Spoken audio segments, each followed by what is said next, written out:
I'd like to call upon the second evaluator for the day, evaluator of Kripa, Distinguished Toastmaster Sastaram.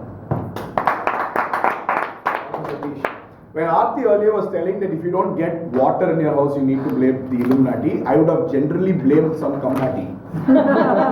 So I don't get this entire Illuminati business, and I was so engrossed in her Illuminati talk that suddenly someone came and started speaking.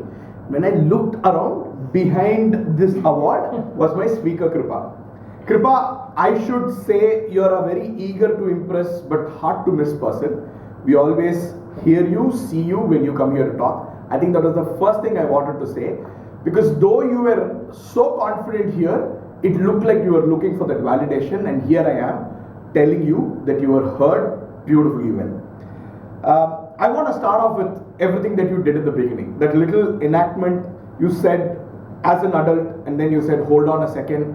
I surprised myself listening and seeing you do that, because that's not something I expect from a speaker like Kripa. So kudos to trying something different right in the beginning, especially something that you were still not very comfortable with. It was evident from your actions and your facial expressions. So there comes a feedback immediately that you want to probably try when you repeat the speech, which is try and do a role play there probably. Start speaking and then be like, hold on Kripa, adult? You mean you? And then you switch position and then probably redo that statement. That could have been a challenge that I would want to post to you for your next speech. Kripa, straight down I should tell that you're a good storyteller. You are a natural at it, and you are very easily able to weave that story, build a character, and express what you wanted to say in a very good way. You are fluent in your approach, and I think in a lot of places you are effectively able to use narration and dialogue, and you're able to mix it. Now I tell this to a lot of people when I coach them. Mixing narration and dialogue in a storytelling improves its efficiency in which the audience will get to listen to it, and I think you fared very well there. Now of course there are things that you can do a little better, and what I thought you can do is you can challenge yourself with the enacting a little more, because with storytelling comes a lot of enacting or role play. Probably challenge yourself to do something like that. You are comfortable and fluent with your content, but I think the transitions were a little abrupt here and there.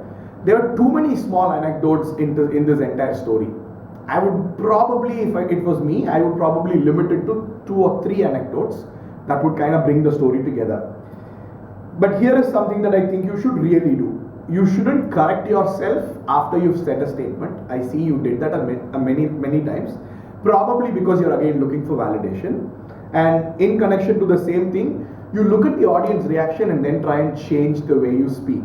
In fact, that led to you abruptly finishing your speech and going. Probably the culprits were Aarti, Shankar and me who were distracting you there. But you looked at our reactions and quickly wound up your speech and went and sat there.